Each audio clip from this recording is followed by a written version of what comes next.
여러분 이게 뭔지 아신가요? 혹시 이 이미지를 보신 분 혹시 손 들어 보시죠.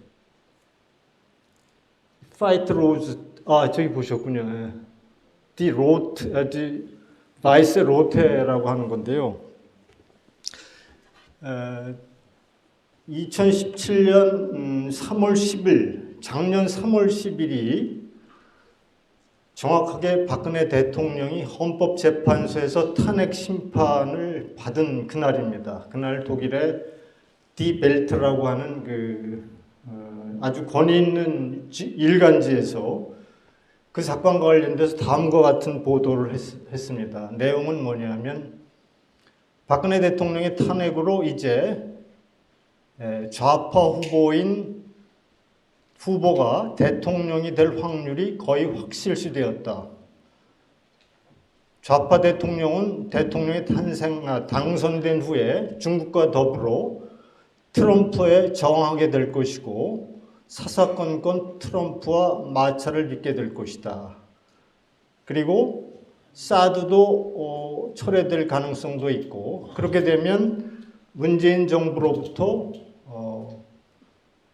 어떻게 보면 배반을 당한 트럼프는 김정은을 미국으로 초대해서 본인의 마르아고라고 하는 그 골프장에서 골프 회동을 즐길 수도 있다라는 보도를 해서 충격으로 읽은 그 기억이 나는데요.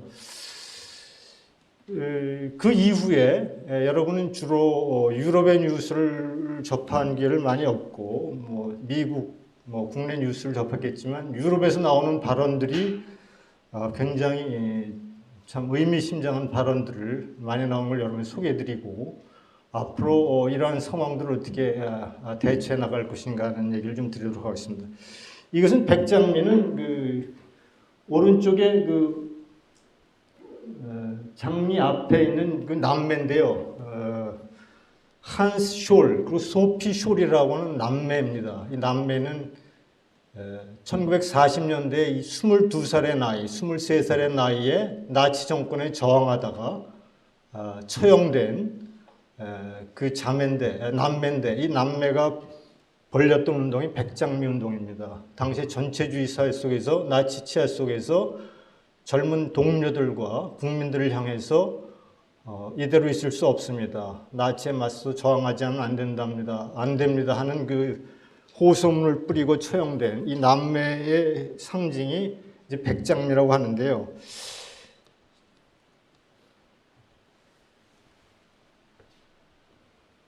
이게 지금 그 백장미에다 처형된 그 소피 숄 22살의 나이에 처형됐는데 그 처형되면서 자기가 말한 내용을 저게 담은 겁니다. 내용은 뭐냐면 Zellist den Mantel der Gleichgültigkeit den ihr euer Herz gelegt. 무슨 소리냐면요.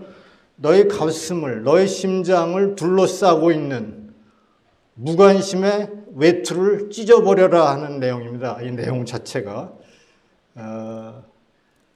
나라가 어떻게 되든 사회가 어떻게 되든 무관심하고 나는 모르겠다라고 하는 그러한 그 사회를 향한 젊은 남매의 절규가 당시의 백장미 운동인데요.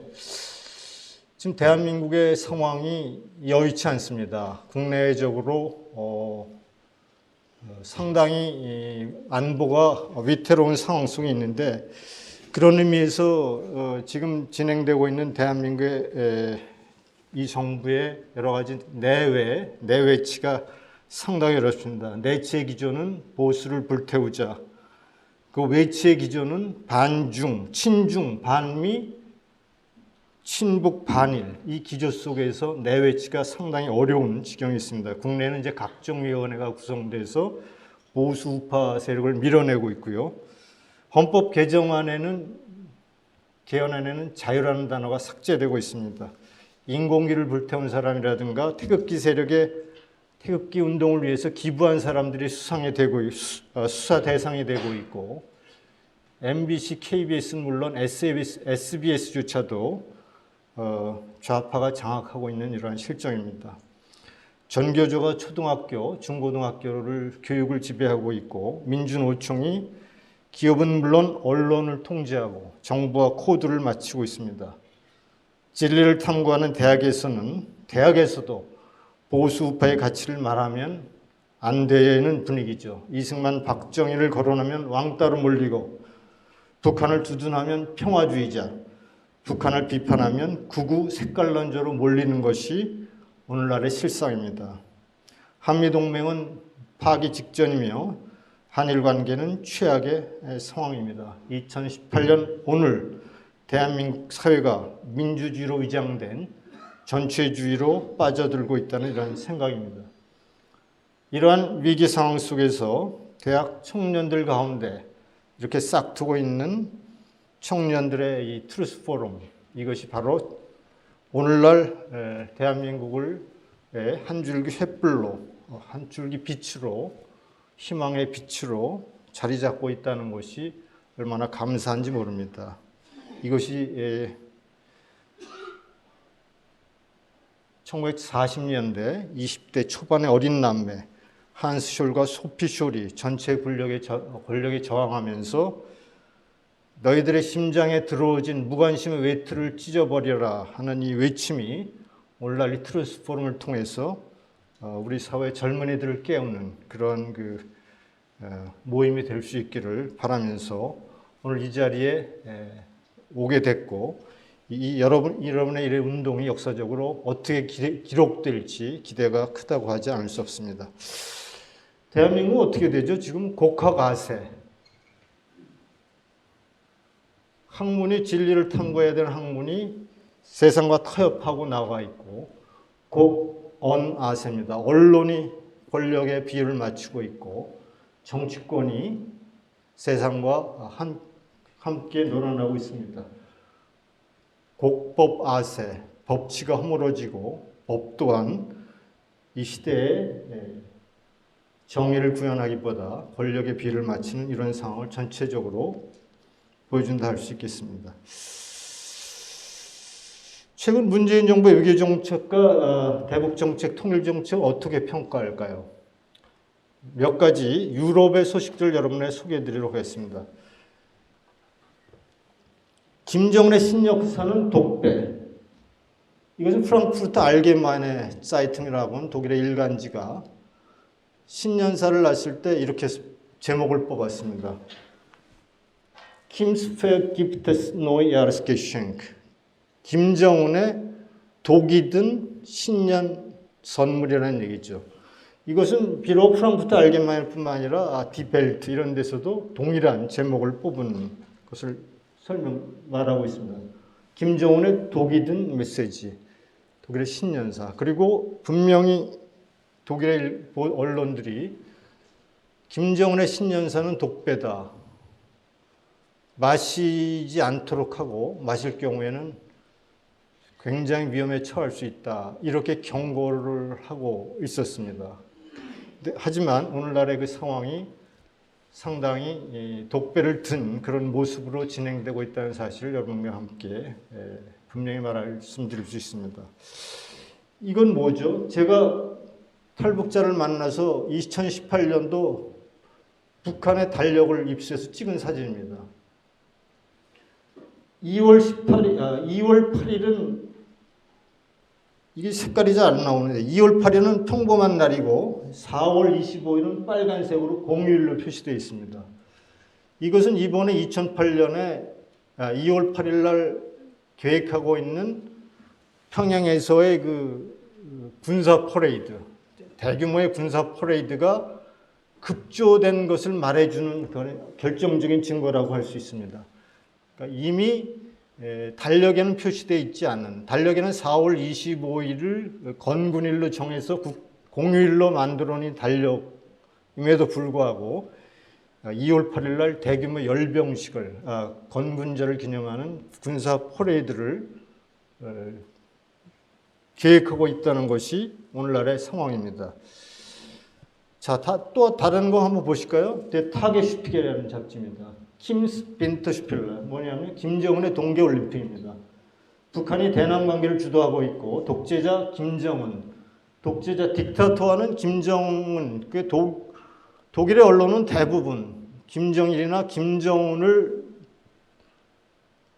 칭할 때 딕타토라는 단어를 가능하면 많이 씁니다. 아주 거의 대부분 딕타토라고 독재자 김정은이라는 단어를 항상 김정은과 함께 수식어로 쓴다는 사실, 그리고 김정은의 동계올림픽이 앞으로 진행되고 있고 대화 일정을 모든 것을 김정은이 결정한다, 이런 보도를 대여 타겟슈필이 하고 있습니다. 이것은 제가 이제 페이스북에 올린 건데요. 평양이 평창을 도둑질하고 있다. 이것은 ART 도이칠란트라고 하는 보도에, 신문에서 보도하고 있는데요.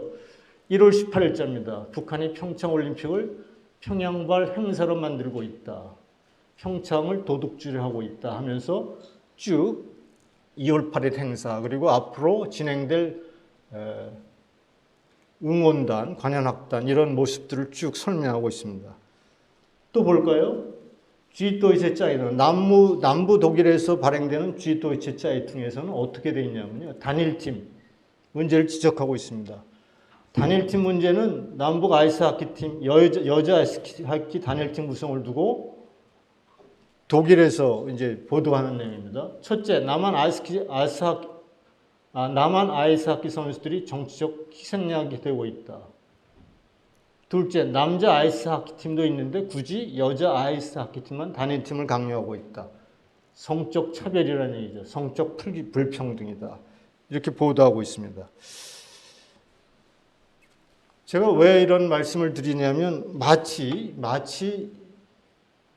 우리나라 문재인 정부의 대북 정책 또는 대서방 정책이 미국에만 겨냥된, 그리고 국제사회는 문재인 정부의 외교 정책을 지지하는 것으로 오해할 수 있기 때문에 최근 세해를 전해서 독일 언론에서 보도하고 있는, 독일 언론뿐만 아니라 유럽 언론이 보도하고 있는 내용들은 우리가 상상하는 것보다 더 강력하게 북한과의 접촉을 경계하고 있습니다. 이런 것들을 보면 우리나라의 대외 정책이 또는 대북 정책이 상당히 위험 수준에 올라와 있구나 하는 것을 분명히 우리가 느낄 수 있습니다.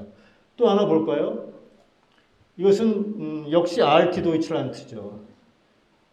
밴쿠버 회의에서 그 밑에 첫째 줄에 보면 밴쿠버 회의 참전국 외무장관들이 남북 화해 정책을 격침시켰다고, 밑에 보면 노트 코리아 크리즈 아우센미니스터 에말리기 크리스탈레마 토페 디어렌 엔트스파능스 폴리틱. 토퍼 디어렌이라는 단어가 굉장히 심각한 단어입니다. 그러니까 6.25 전쟁에 참전한 참전국들이 밴쿠버 회의에 모여서 1월 달이죠. 1월 9일이죠. 1월 16일인가요? 1월 9일. 그러니까 우리나라가 남북 고위품 회담을 전후해서 밴쿠버 회의에서 모였는데, 그때 외무장관들이 무슨 얘기를 했냐면 남북 간에 접근하는 정책에 대해서 토퍼리렌, 굉장히 무서운 단어입니다. 격침시켰답니다. 한국말로 하면 격침시켰다. 그러니까 모든 외무장관, 서방 세계의 주요 외무장관들이 밴쿠버에 모여서 남북이 접근하는 정책에 대해서 정책을 수장시켰다. 이런 내용, 어떻게 보면 굉장히 경고성 내용이라고 볼 수 있습니다. 그 다음에 프랑크푸르트 알게마이네, 그리고 밑에는 스위스 뉴쥐리히 신문입니다. 한번 볼까요? 평양 정권은 모든 조선민족에게 남북 접촉, 교류와 협력을 응원해 줄 것을 요구했다. 모든 반통일 세력은 부숴버리자고 덧붙였다. 프랑크푸르트 알게마인의 2018년 1월 25일. 이후로 벌어지고 있는 북한의 평화공세, 통일공세에 대한 경계를 또 하고 있습니다. 밑에 뉴쥐리히 짜이퉁입니다. 뉴쥐리히 신문. 북한 정권은 대남 접근에 시동을 걸었다. 관영 언론을 통해 모든 조선 민족에게 북남 통일을 관철하자고 호소하고 있다. 이번 평창 올림픽을 계기로 해서 북한에서 벌리고 있는, 그리고 그 북한의 평화공세, 통일공세에 끌려고 가고 있는 문재인 정부에 대한 강력한 경고를 계속 쏟아내고 있습니다. 이 디벨트는 이제 제가 아까 얘기한 그 내용입니다. 3월 10일자입니다. 그러니까 작년 3월 10일자 박근혜 대통령이 탄핵된 그 날짜의 디벨트의 내용입니다. 벤지 안드레 슈트라이텐 푸이츠 김정은. 그러니까 서로 싸우는데 한국과 미국이 싸우는데 김정은만 기뻐한다 이런 내용으로 썼고, 내용은 그럼 다시 한번 얘기하면 남한 대통령의 탄핵으로 5월 9일 대선에서 좌파 후보가 당선될 것이 확실하다. 두 번째, 좌파 대통령은 중국과 함께 트럼프의 반기를 들 것이다. 셋째, 사드 배치도 철회될 것이고 껌껌이 반 트럼프 전선이 구축될 것이다. 네 번째, 트럼프는 김정은을 미국으로 불러들여 골프 회동을 할 수도 있을 것이다. 다섯 번째, 김정은의 핵 벼랑끝 외교의 승리가 있을 수도 있을 것이다 라는 내용입니다. 우리가 보면 3번까지는 진행이 됐습니다. 3번까지는. 4번, 5번이 앞으로 어떻게 될지 모르겠습니다. 우리가 국제사회는, 국제정치는 영원한 적도 영원한 친구도 없다고 그러지 않습니까? 만약에 미국 이러한 냉혹한 국제정치 현실 속에서 만약에 미국이 남한의 정부가 계속 미국과의 보조를 맞추지 않고 적대시한다면 국제정치에서는 트럼프가 김정은의 손을 들어주고 김정은을 친미 국가로 만들 수도 있다는 것이 국제정치학자들의 얘기거든요. 그리고 핵을 포기시키고, 물론 이렇게 되지 않으리라 믿습니다만은 어쨌든 국제정치는 이렇게 냉혹한 것이다라는 것이 국제정치학자들의 얘기고, 3월 10일 날 디벨트는 이것을 경고했다는 사실을 우리는 심각하게 받아들여야 할 것이라고 생각합니다. 이게 이제 그 내용이죠. 내용을 좀 자세히 쓴 거고요. 독일의 가브리엘 외무장관이 작년 12월 30일 날 이런 얘기를 했습니다. 북핵 문제를 해결하지 못하면 핵 도미노 현상을 피할 수 없을 것이다. 북한은 미국과 러시아의 갈등을 악용해 핵 위기를 증폭시켜왔다며 미국과 러시아 및 국제사회의 공조를 더욱 강화할 것을 시사했죠. 그 이후에 계속해서 이 얘기들이 나옵니다. 제가 여기 쭉 북핵과 유럽 언론들을 쭉 얘기했습니다만 어쨌든 내용은 하나같이 6차 핵실험 이후에 유엔 안보리의 만장일치의 대북 제재안이 이제는 효력을 보이고 있다. 이제 작동이 영향을 받고 있다. 이제는 모든 국가가, 국제사회가 단결해서 마지막 고지를, 눈앞에 둔 고지를 달성해야 된다. 핵 포기의 협상 테이블로 북한을 끌어내야 한다는 것이 일관된 그러한 주장이었습니다.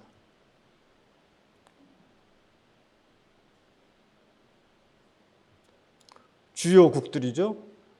틸러슨이죠. 마크롱 대통령, 아베 총리, 가브리엘, 그다음 프리랜드 캐나다 외무상 등등이죠. 그다음에 존슨 영국 외무상, 이런 분들이 이제 이런 얘기를 한 겁니다. 분단국의 최우선 과제는 분단 극복, 즉 통일입니다. 이 통일은 과연 자유민주 통일을 의미할까요? 자, 분단국의 통일, 분단국이 지금 4나라 있습니다. 물론 5나라죠. 중국이 분단국입니다. 이 중에서 독일만이 자유민주 통일을 이루었죠. 독일만이 자유민주 통일을 이루었습니다. 베트남은 적화 통일됐고 예멘은 소위 합의 통일이라는 이름하에 평화 통일이 이루었지만 또다시 내전을 겪고 분단의 위기에 처해 있습니다. 과연 우리나라는 자유민주 통일을 이룰 수 있을까요? 중국은 어떨까요? 중국과 대만은 어떻게 될까요? 자유민주 통일이 될까요? 우리가 분단국의 통일을 얘기하지만 통일이 자유민주주의로 통일될 확률이 매우 적은 겁니다.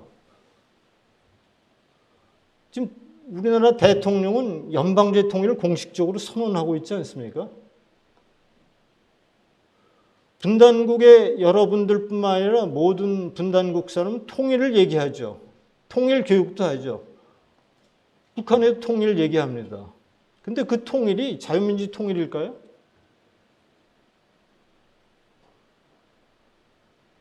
누가 통일을 결정할까요, 여러분? 누가 통일을 결정할까요? Who decides the Korean unification? 누가 결정할까요? 누가 통일을 결정할까요?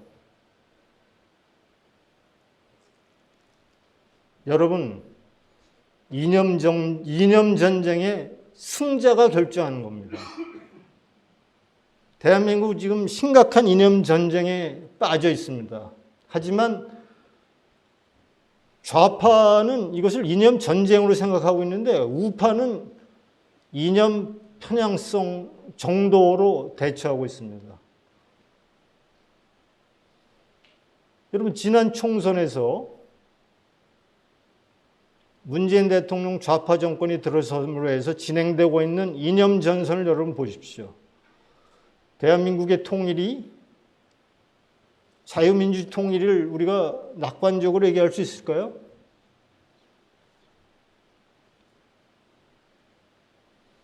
전 이 지도를 이렇게 들어볼 때마다 야, 이거 과연 우리나라 민도가, 우리나라 정치인들이 자유민주 통일의 가치를 그만큼 부여하고 있고 대한민국의 민도가, 국민의 수준이 자유민주 통일을 지킬 만한 그러한 국민의 의식 수준이 될까요?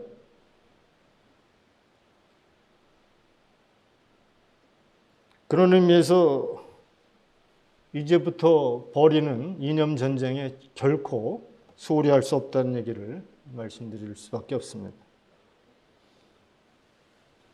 분단국의 운명을 한번 볼까요? 분단국 사회는 이념 전쟁에 노출되어 있다. 여러분은 부인할지 모르지만 분단국 사회는 이념 전쟁에 들어선 나라입니다.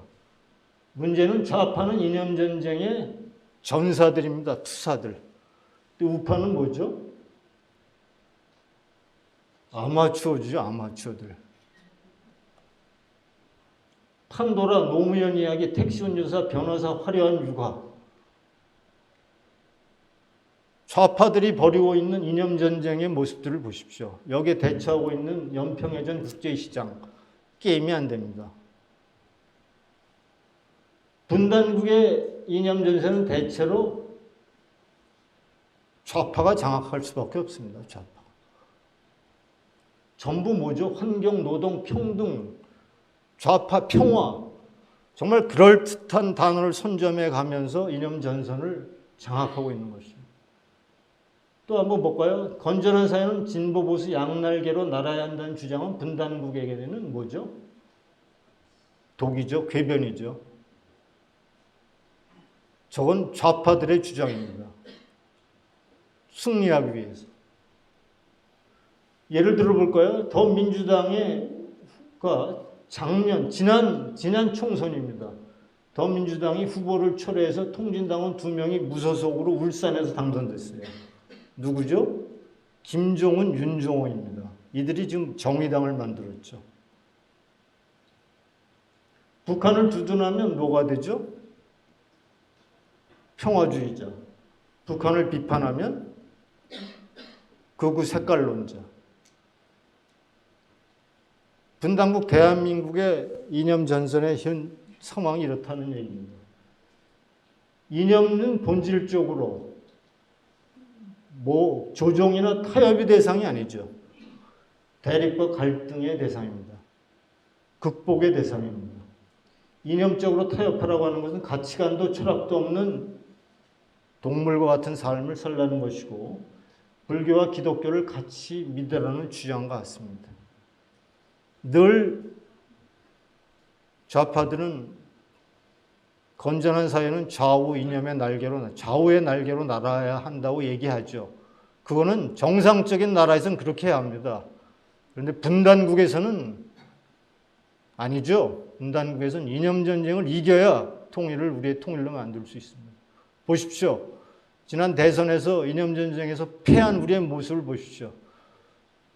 통일의 열차가 북한으로 달려가고 있지 않습니까? 평창의 올림픽이 평양올림픽으로 돼가고 있지 않습니까? 분단국 내 샤이 보수의 특징은 뭘 표방하죠? 샤이 보수의 특징.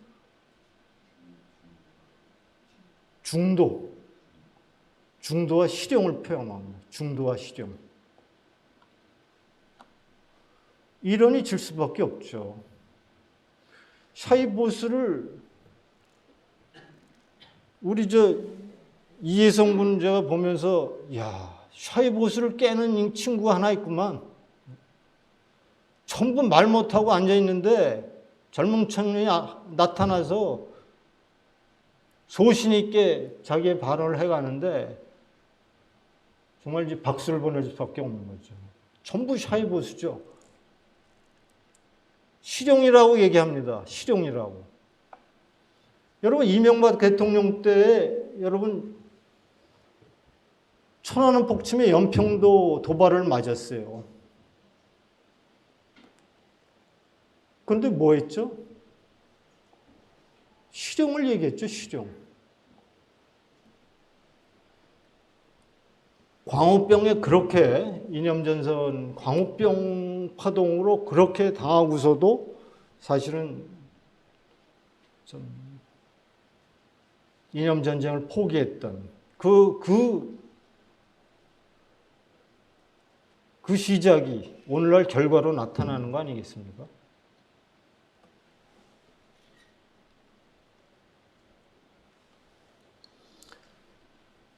데어타게 슈피겔의 베네딕트 포이크트 기자가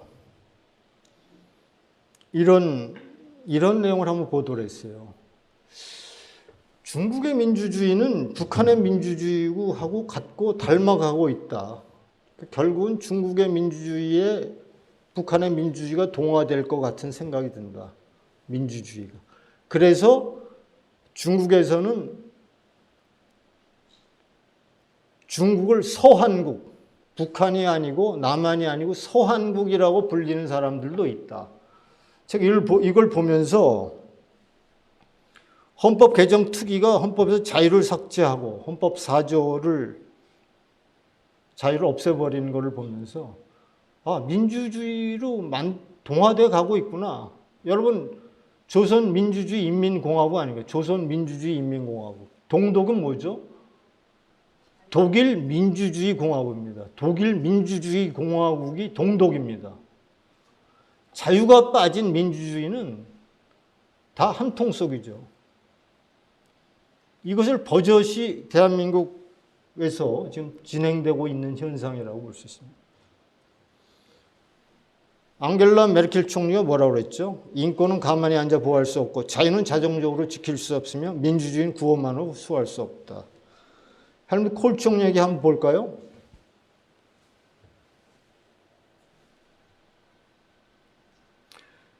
우리가 드레스덴 연설을 많이 얘기하죠. 89년 12월 18일 날 드레스덴을 방문했습니다. 독일 서독 총리가 동독의 드레스덴 땅을 갔죠. 그래서 드레스덴 연설을 굉장히 고심 있게 고민 속에 드레스덴 연설을 했는데 우리가 그 내용을 잘 모릅니다. 근데 어떤 내용이 핵심이냐 하면요. 자유 없는 평화는 가짜입니다. 자유 없는 평화는 갑니다. Aber lieber Freund, wahre Friede ist ohne Freiheit nicht möglich. Freiheit, 자유가 없이는 평화는 허구라는 말이죠. 여러분 자유를 위해서 투쟁하십시오. 드레스 연설이 이겁니다. 이렇게 연설한 겁니다. 드레스덴 연설. 그만큼 자유라는 것이 얼마나 중요한 것인가. 자유를 포기한 실체가 무엇인가. 동독도 독일 민주주의 공화국이었고 북한도 조선 민주주의 인민공화국입니다. 자유가 빠진 문제점을 얘기한 거죠. 그 다음 뭐라고 독일 통일은 자유가 승전보를 선언한 날입니다. 이 내용입니다. 헬무트 콜 총리가. 자유를 얘기한 겁니다. 콜의 통일관을 한번 볼까요? 1989년 11월 9일 베를린 장벽이 붕괴되고 1990년 10월 3일 독일 통일은 우리나라가 꾸준히 서방과의 연합을 걸어온 아데나우 총리의 노선을 고수한 결과를 하지 않을 수 없습니다. 서방과의 연합을 통일에 그것 때문에 통일이 됐다. 이런 얘기고요. 90년 10월 3일 우리는 독일 통일의 날을 축하한 바였다. 그날은 자유가 승전보를 울린 날입니다.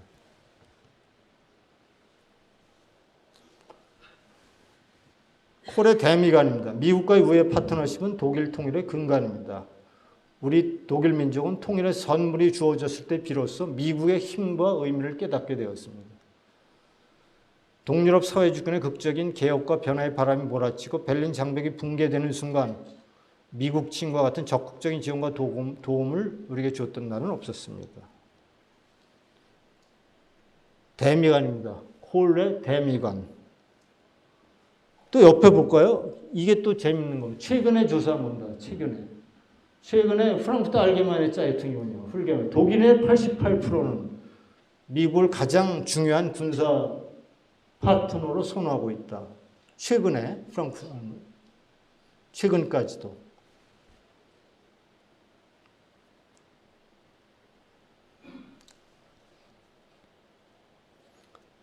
콜의 동독관을 볼까요? 대한민국의 대북관과 한번 비교해 볼까요? 통일 후 동독제국은 총력을 기울여 추진해야 합니다. 동독 40년 사회주의가 남긴 유산은 충격적입니다. 경제력을 잃었고 마을과 도시는 낙후의 몰락 직전입니다. 황폐한 도로 및 최악의 환경 오염도 동독 사회주의가 남긴 유산입니다. 1991년 9월 23일 의회 연설에서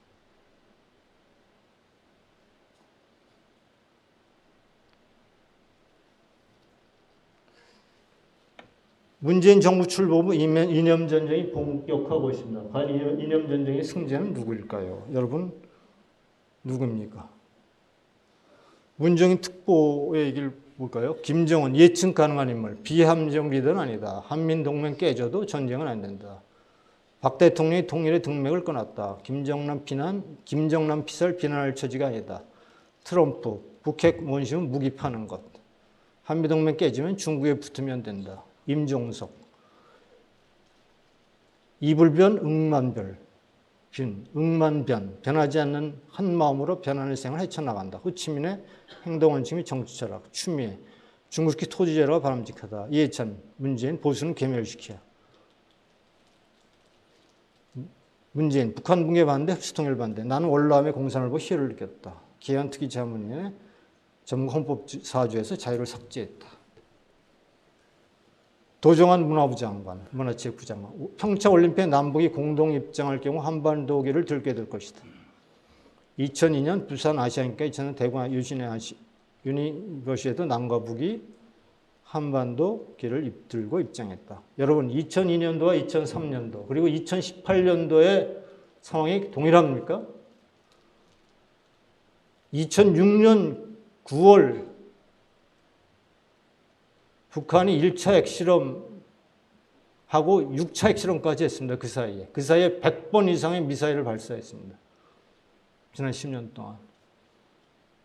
2002년도에 한반도기를 등거하고 2018년도에 들거하고 똑같습니까? 보니까 이분이 이런 시각을 갖고 있군요. 2004년에 방북 후에 서울이 유혹, 타락, 탐욕에 뒤섞인 빛이라면 평양은 담백한 자존심으로 더한 승복의 빛이다. 이런 대북관을 갖고 있는 사람이 태극기를 갖다 내버린다는 것은 당연한 거죠. 태극기에 무슨 가치를 이 사람이 느끼겠습니까? 북한을 찬양하고 있는데 태극기가 얼마나 소중하겠습니까? 이런 사람한테. 얼마든지 한반도기를 들 수 있는 거죠.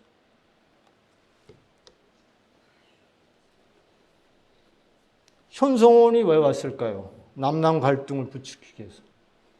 한미 이간질을 하기 위해서. 북한에 선전선동을 하기 위해서. 문재인 정부 길들이기 위해서. 넘어가겠습니다. 대한민국 이념 전쟁 현상을 보십시오. 시간이 없어서 넘어가도록 하겠습니다. 자, 제가 이제부터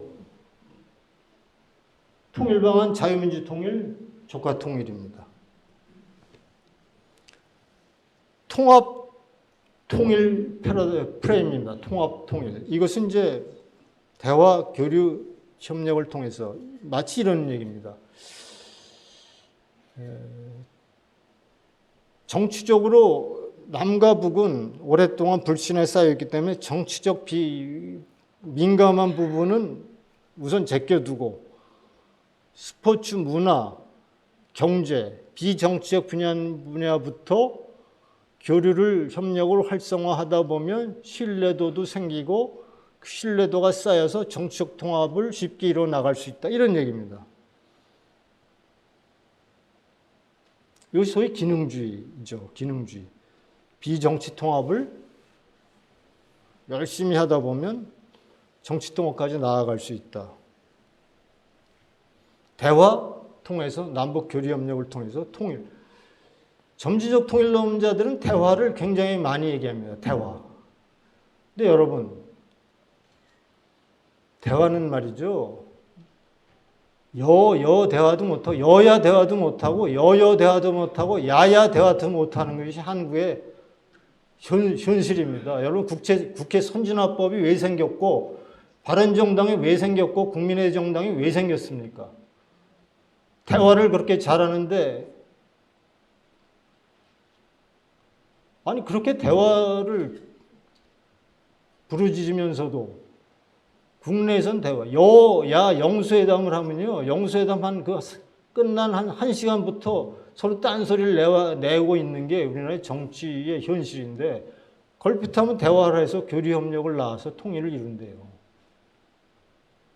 김정은이 아무리 경제협력을 많이 하고 해도 그분이 아니라 그 로켓맨이 자기 체제를 포기하겠습니까? 전 세계를 상대로 체제를 고수하기 위해서 핵과 미사일을 개발하고 있는데 대화로 김정은을 설득한다고요?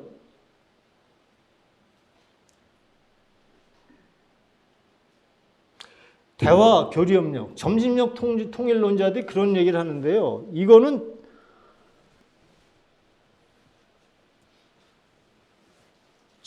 금방 통일하면 빨리 통일하면 너무나 많은 부작용 때문에 할 수 없다는 얘기거든요. 근데 이것은 연방제 통일의 변형들입니다. 모두가. 그래서 경제 통합하고 문화 통합하고 다 통합한 뒤에 자연적으로 통일로 나갈 거라고 얘기를 하는데요. 독일은 통일 관련돼서 두 개, 우리나라는 통일 관련 헌법 조항이 한 개입니다. 헌법사죠. 대한민국은 자유민주적 기본 질서의 평화 통일을 지향한답니다. 근데 독일에는 두 개의 통일 조항이 있었습니다. 146조, 23조. 23조의 통일 조항은 통일할 경우에 나머지 다른 쪽, 그러니까 동독이 서독의 연방체제에 편입을 함으로 해서 통일을 이루어야 한다는 게 23조죠. 146조는 동서독이 합의해서 통일헌법을 만들어서 그 헌법에 따라서 통일을 해야 된다는 그러한 통일 방안이죠. 헬무트 콜이 속했던 김인년이 바로 이 헌법 23조의 통일을 얘기했고 3인당, 오스카 라폰테인이라고 하는 3인당 내에서도 극좌파에 속하는 오스카 라폰테인은 바로 146조 통일을 주장했습니다. 그런데 서독 국민은 23조의 통일을 원했고 23조의 통일은 동독 국민들도 원했죠. 나중에. 그래서 23조의 통일을 이루었습니다. 그런데 우리가 얘기하는 건 아니다. 경제 통합이고 문화 통합이고 모든 통합은 통일된 후에 해야 효율적이고 성공적으로 할 수 있다 이런 얘기입니다. 예를 들어서 우리가 개성공단을 한다, 경제 통합을 한다고 얘기해 봅시다.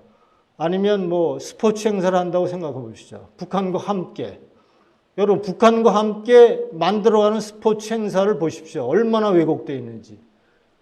북한과 함께 경제 통합을 하는 개성공단의 예를 보십시오. 거기 성공했습니까? 제가 분명히 얘기할 수 있습니다. 북한과 경제 통합을 경제 통합뿐만 아니라 경제 교류에서 성공한 케이스가 단 한 건이 들어있으면 말해 보십시오.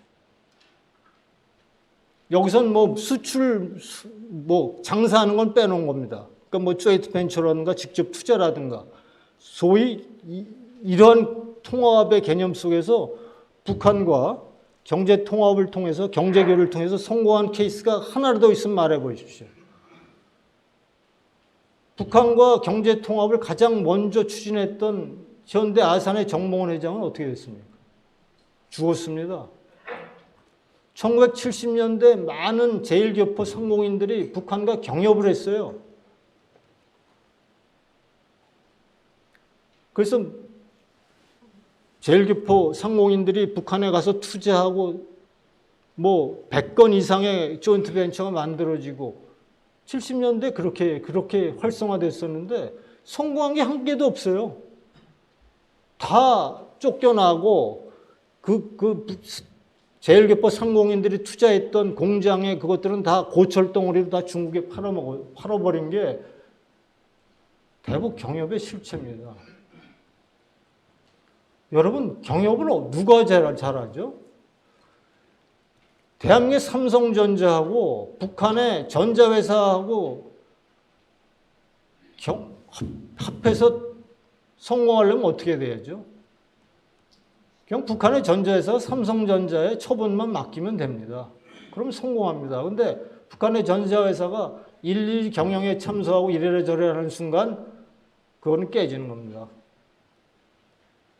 이것이 경협의 실체 아니겠습니까?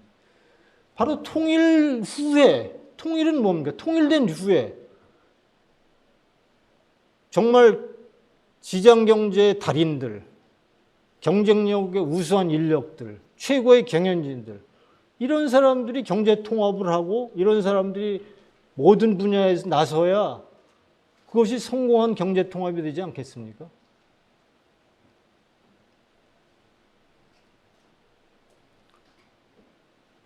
자유민주 세력, 공산제주의 세력이 아니고 자유민주 세력이 만들어가는 통합이래야 그것이 성공할 수 있는 겁니다.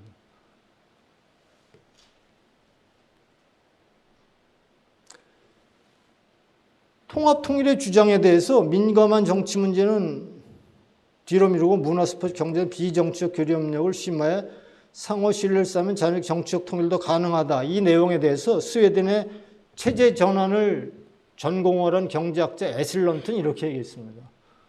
말이 좋다. 생선수프를 수족관으로 만들지 그래. 생선수프를 갖다가 수족관 만드는 얘기 하지 마. 궤변이라는 얘기입니다. 그렇지만 그것이 좋게 들려요. 북한의 경제가 어느 정도 회복한 후에 통일해야 한다? 그 통일 비용이 적게 든다? 여러분, 북한은 제로 베이스가 좋습니다. 북한은 아무것도 없어야 좋아요.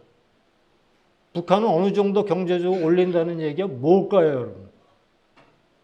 북한에 어느 정도 경제적으로 좋다는 올린다는 얘기가 저 허접한 3, 4층 건물, 허접한 공장 짓는 것뿐이 더 되겠습니까? 통일된 후에 그거 어떻게 해야 돼요? 다시 철거하고 다시 줘야 돼요. 여러분, 신도시 개발할 때 여러분 저 강북구 이런 데 개발해요? 아니면 호흡벌판에 개발해요? 네? 호흡벌판에 개발해요. 왜? 호흡벌판이 싸니까. 그 엉성한 거 뭐 갔다가 어느 정도 됐다는 지역 가서 여러분 그거 부시고 하려고 그러면 부시고 새로 공장 짓고 건물 짓는 것보다 더 어려운 게 뭐예요? 그들의 기득권 아니에요. 그들의 기득권. 땡깡 쓰고 뭐 2차 대전 후에 2차 대전 때 가장 피해본 나라가 일본과 독일이죠. 일본과 독일. 근데 일본과 독일이 잿더미, 폐허더미가 됐는데 4반세기 만에 여러분 세계 2, 3위의 경제 대국이 된 걸 여러분 어떻게 설명할 수 있겠어요? 여러분 파괴라는 것은 도약을 위한 아주 좋은 조건, 좋은 상황입니다. 파괴를 할 수가 없어서 파괴를 못하는 거예요. 파괴를 할 수 있나요, 우리가? 저 용산에 어디에 있는 예를 들어서 어느 지역이 있다면 그 지역을 파괴할 수 있어요, 우리가? 파괴를 해야 거기다 새로운 빌딩을 짓고 새로운 공장을 짓는 겁니다. 그런데 파괴를 못 해요. 왜? 그래서 유명한 맨슈 올슨이라고 하는 미국의 경제학자가 그런 얘기를 한 겁니다. 2차 대전 후에 미국과 일본이 파괴된 것은 건물과 이런 것들이 파괴된 것만 보지 말고 그 안에 있는 기득권이 파괴됐다는 걸 여러분 알아야 된다. 그 파괴된 기득권, 다 없어진 그 기득권이 이제는 뭐야? 새로운 기술과 새로운 최신 하여간 디자인과 기술로 올려 세우면 된다. 이래서 미국, 독일과 일본이 4반세기 만에 2, 3위 경제 대국이 된 겁니다, 여러분. 파괴를 못하면 여러분 지하철이 세계에서 가장 지하철이 어떤 지하철인지 아세요? 대한민국 9호선이에요. 왜요? 왜 그럴까요? 제일 나중에 져서 그래요. 제일 나중에 제일 경험과 기술과 모든 게 그 안에 투입될 수 있었기 때문에. 베를린 가봐요. 지하철. 베를린 지하철 가보면 말이죠. 학과방도 그런 학과방이 없어요. 왜요? 돈이 없어서요? 그걸 파괴할 수가 없어요. 그 나라는.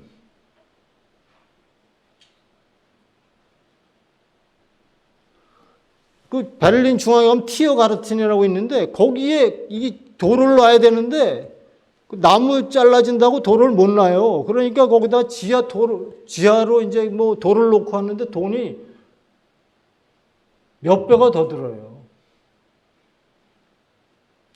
여러분 북한은 파괴돼 있어요, 이미. 파괴돼 있는 상태에 통일되면 우리가 그 자리에 새로운 기술과 자본으로 최고의 시설을 올리면 그것이 경쟁력이 생기는 겁니다. 거기다가 왜 허접한 거를 더 세워서 이것이 점진적 통일론자들의 궤변이라고 저는 생각합니다. 아니에요. Thank you, God. 왜? 북한이 저렇게 아무것도 없어서.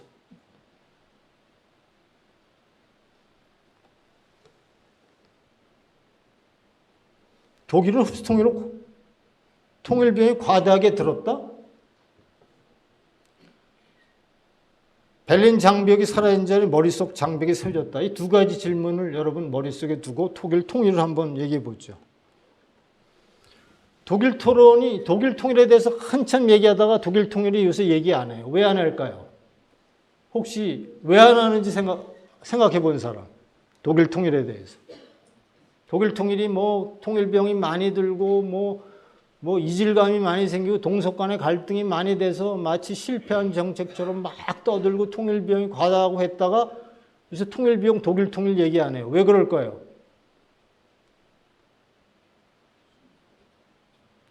독일 통일이 성공했어요. 어떤 프레임으로? 통합 프레임으로.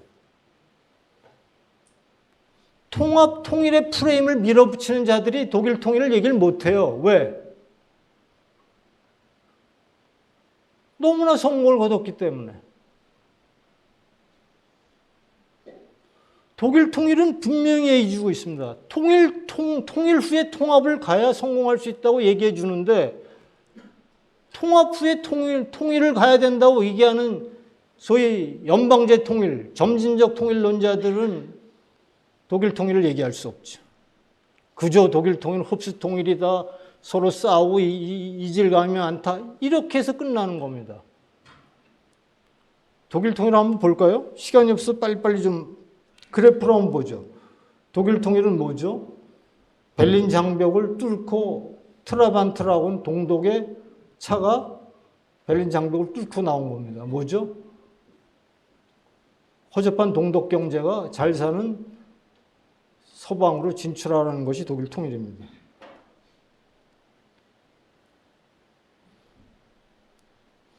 (1990년 8월 23일) 새벽 2시 47분입니다. 이 시계는 동독 인민의회당에 걸려있는 시계입니다.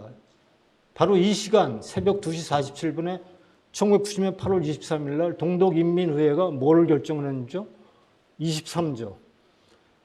동서독 통일은 동독이 서독의 연방체제에 편입함으로 통일을 이룬다고 동독인민의회가 선언한 날입니다. 새벽까지 토론을 벌리다. 이건 뭐죠?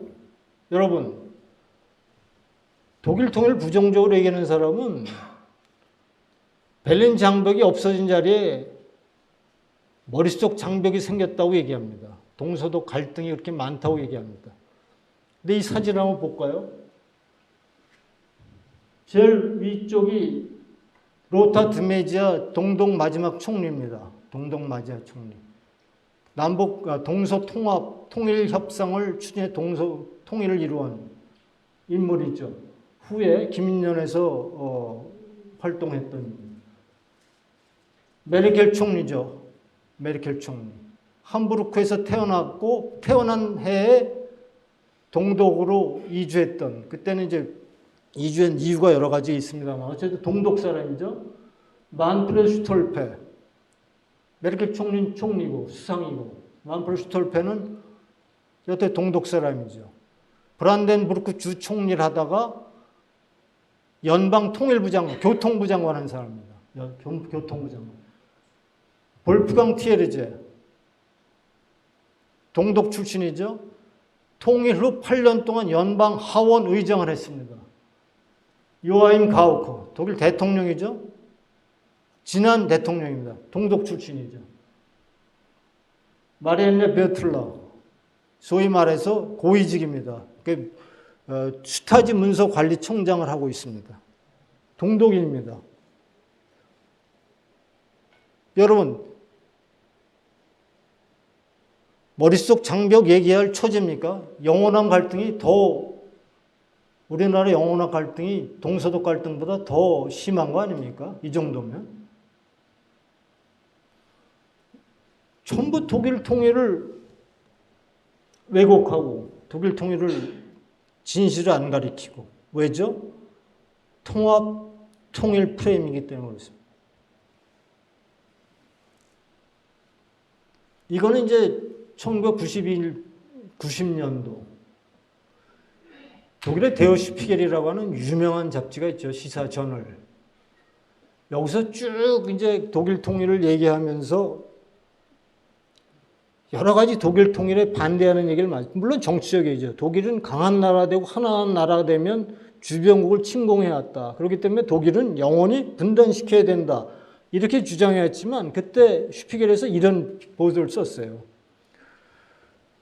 동독 경제는 서독의 선지를 받으면 찬란히 빛날 다이아몬드 원석과 같다. 그렇기 때문에 반대하는 겁니다. 여러분, 북한은 말이죠. 다이아몬드 원석이 아니라 다이아몬드 보물창고입니다. 보물창고. 통일된 후에 우리의 기술과 자본이 들어가면 찬란하게 빛날 보석과 같은 것이 북한의 지하자원, 북한의 부입니다.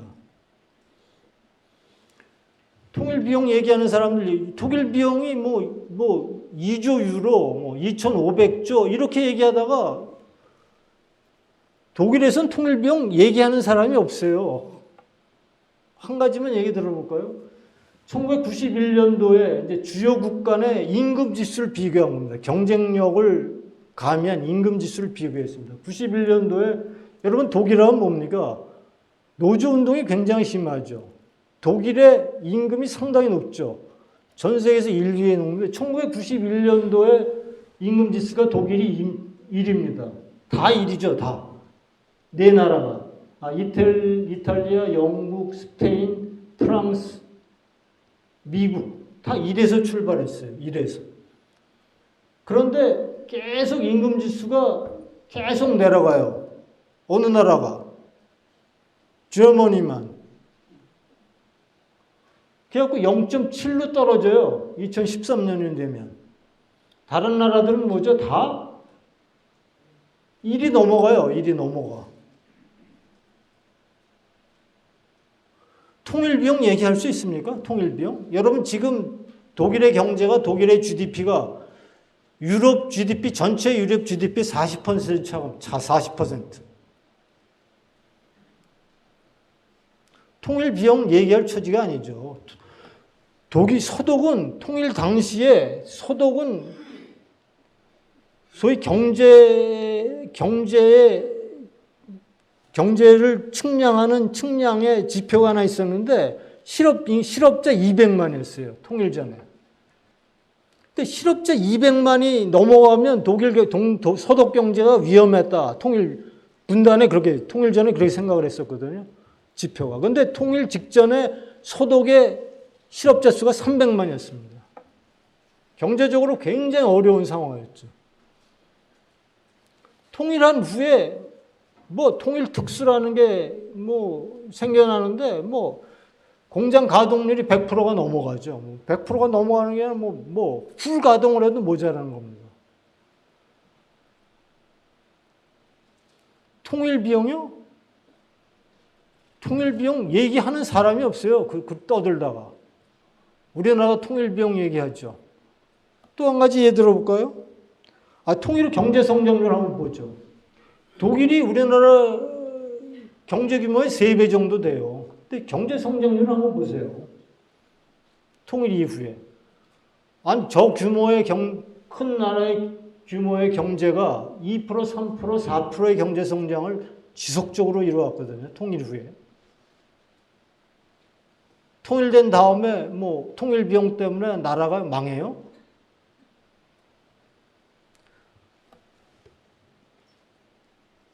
서독 대비 동독 1인당 GDP가 1990년도에 비해서 지속적으로 치솟고 있죠. 이제는 거의 70%대를 넘어서 있죠. 계속 올라가는 겁니다.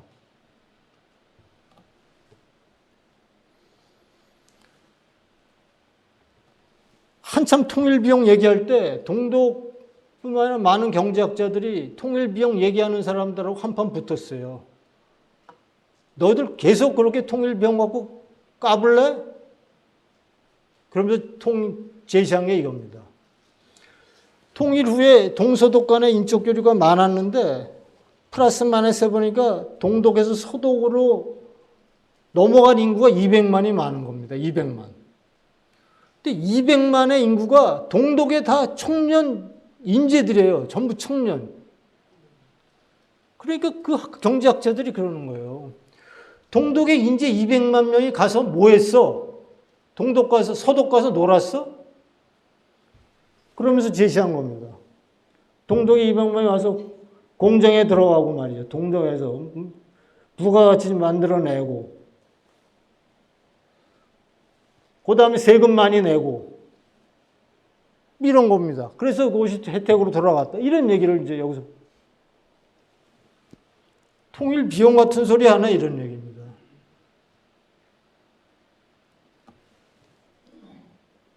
동서독 실업률 변동 한번 볼까요?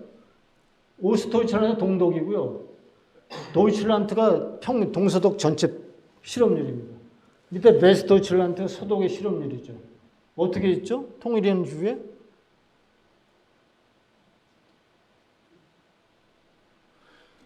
통일 통합 프레임이었기 때문에 가능한 거였습니다.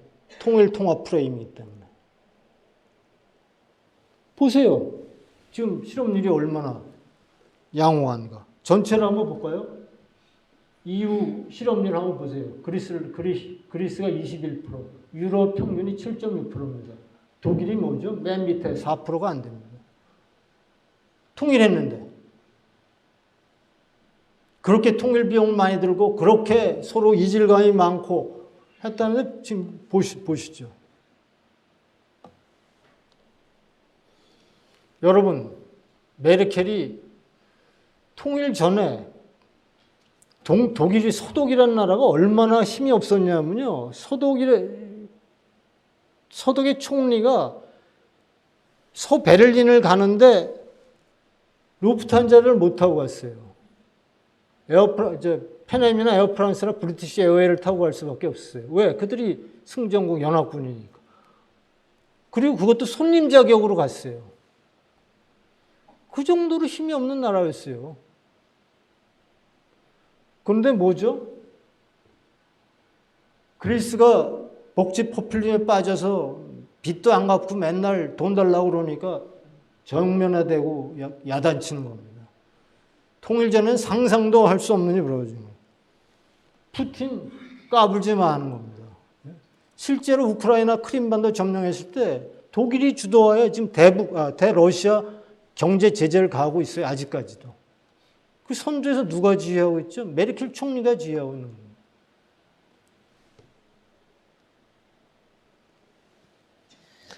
이 사람이 이제 울히 블룸이라고 하는 경제학자입니다. 서독의 밤베르크 대학에 있다가 지금은 할레 연구소를 대표로 하고 있는데 이분이 이런 얘기를 했어요. 이분이 2013년도에 디자이트라고 하는 독일의 아주 고급 잡지가 있죠. 거기다가 북한 재건, 아우파우 페르노스트라고 하는 그 칼럼의 내용을 이 사람의 내용을 이제 거기서 실었는데 우리말 이제 번역하면 북한 재건입니다. 이 사람이 그런 얘기를 한 겁니다. 서독은 통일할 때 정말 아무 준비도 없었다. 전 세계가 동서독은 평화적으로 잘 공존하는 것처럼 보였고, 그리고 서독이라는 나라는 통일시켜줘 봐야 안 되니까 독일 사람들도 스스로 통일을 원했지만 통일이 현실적으로 가능했다고 생각하는 사람이 정말 5% 미만이었다. 그런 상황 속에서 통일을 준비한 시간이 없었다. 급격하게 통일을 이루어서 통일이 이뤘던 것들이 너무나 많은 시행착오를 겪었다는 겁니다. 그러면서 대한민국을 향해서 하는 말이 대한민국은 독일이 통일한 후에 범한 시행착오만 제대로 연구해도 반쯤은 성공하고 들어가는 것이다. 그러면서 코리아 카탈로그, 그 카탈로그에는 이런 거를 조심해달라고 코리아 카탈로그를 거기 제시했어요. 그래서 제가 2013년도, 동아일보 2013년 6월 14일 날 코리아 카탈로그라고 하는 칼럼을 제가 기고한 적이 있어요.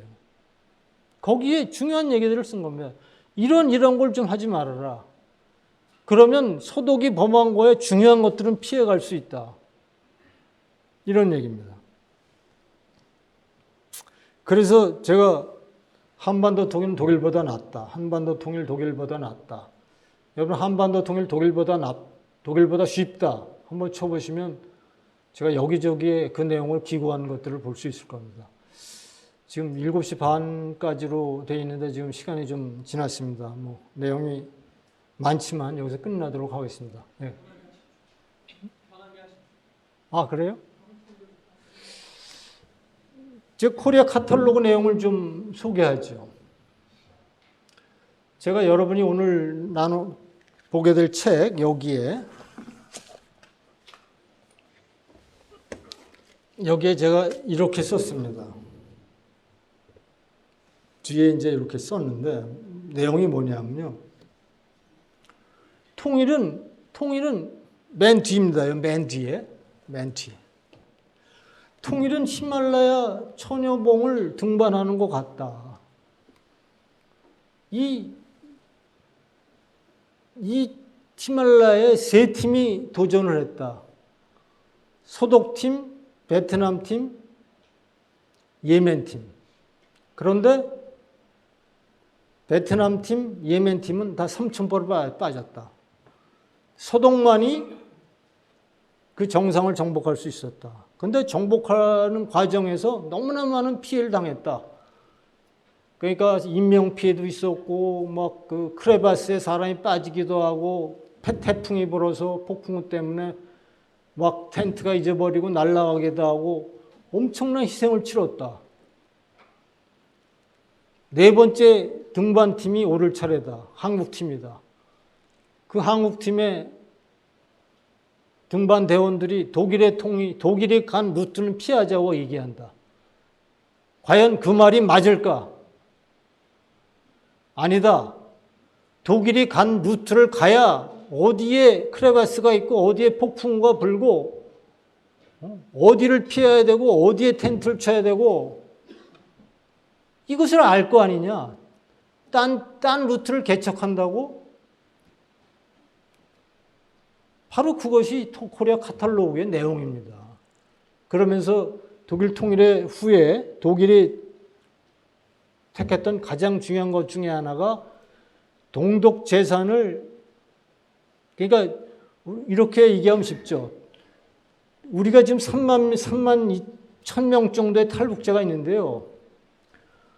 독일은 서독은 분단 동안에 몇 명의 동독 탈출자를 받아들였을까요? 300만이 넘죠. 네, 거의 400만을 받아들였어요. 근데 그들이 동독에 다 재산을 남겨두고 왔죠. 400만이라는 인구가 재산을 남겨두고 왔으니 재산을 갖고 갈 수밖에 없으니까 탈출할 때 놓고 왔으니까 그것이 다 동독 정부에 귀속된 겁니다. 근데 통일한 후에 자유민주주의 시장경제가 됐다고 재산권을 다 동독인들의 반환하는 원칙을 세운 겁니다. 왜? 그것이 시장경제니까. 그것이 자유민주주의니까. 그런데 그렇게 해놓으니까 기업들이 투자해 보려고 동독에 들어갔더니 사사건건 걸리는 거예요. 아니 무슨 투자를 해보면 다 동독에 서독에 이주했던 사람들의 그 재산하고 걸리니까 다 거기서 소송이 제기되고 심판을 할 때까지 기다려야 되고 결국은 재산권을 반환하라고 결정이 나니까 기업들이 투자를 못하는 거예요.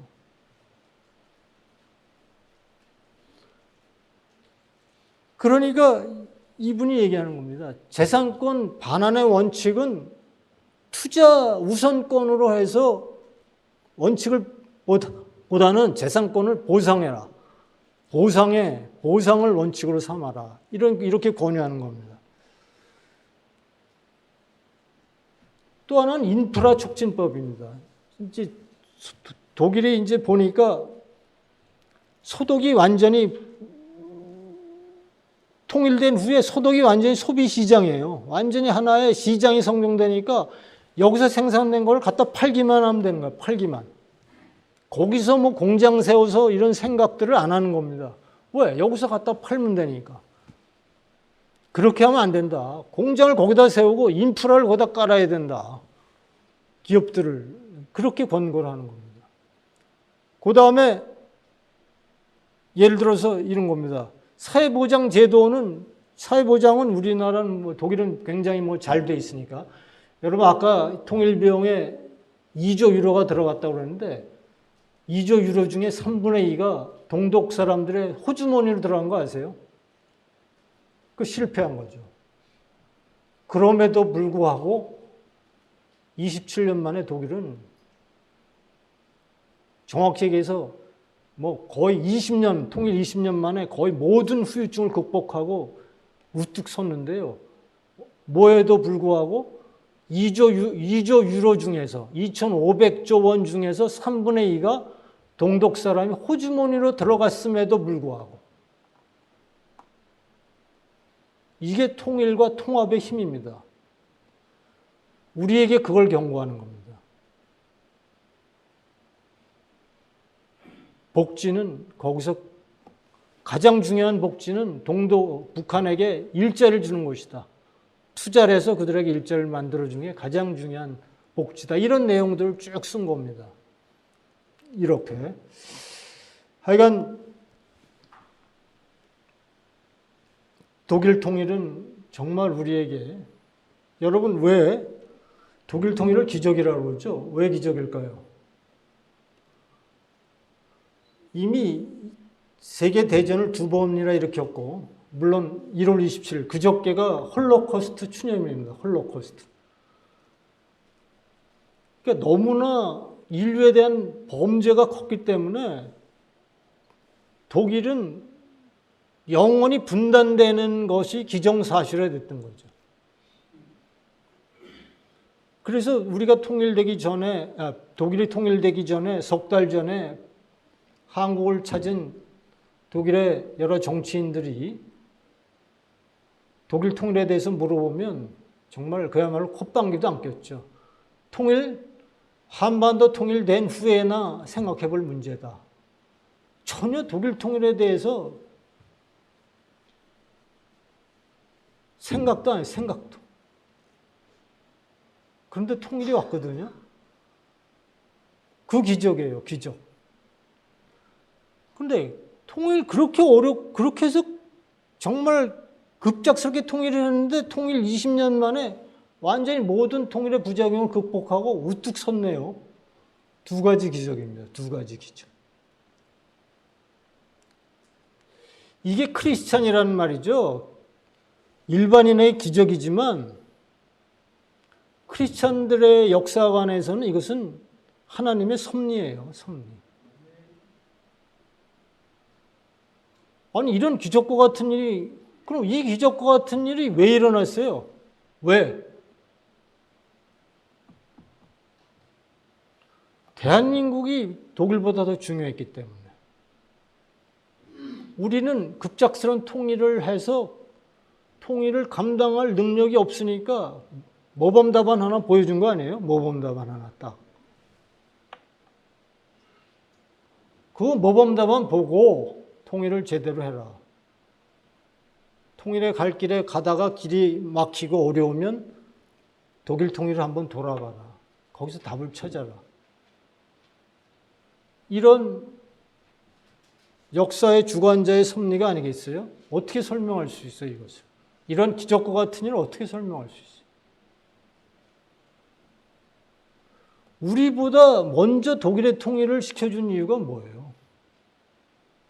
우리가 더 먼저 통일이 되는 게 일반적인 상식이었는데. 그런 의미에서 독일의 통일은 우리가 정말 많이 연구해야 되고, 우리가 가다가 길이 막히면 한번 되돌아볼 수 있는 굉장히 중요한 역사의 교훈이라 이렇게 생각을 합니다. 자, 오늘 그 통일 이념전쟁은 분단국 이념전쟁을 치를 수밖에 없다. 그런데 샤이보스들은 이념전쟁을 회피하고 있고 점잖은 척한다. 나는 중도주의자다, 실용주의자다. 이렇게 얘기하고 있다. 그렇지만 분단국은 싫든 좋든 이념전쟁을 치러야 하고 이념전쟁의 승자가 통일을 결정할 것이다. 분단국이 5개국이 있지만 소독 이외에 자유민주 통일을 담보할 수 있는 나라가 어디 있습니까, 지금? 어느 나라가 나 이제부터 망했습니다, 이제부터 망할게요 하고 망하는 나라가 어디 있어요? 그리스, 베네수엘라가 나 이제부터 망할 겁니다 하고 망했습니까?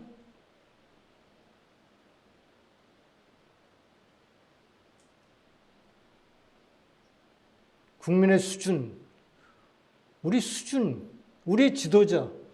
근데 자유민주 세계에서 우리 지도자도 지도자지만 국민의 수준이 국민이 더 큰 책임이 있죠.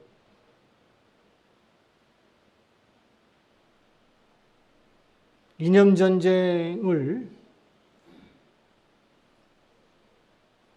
아주 은밀히 치르고 있는 우리 사회, 그리고 평화로운 평화, 그리고 단계별을 통해 그야말로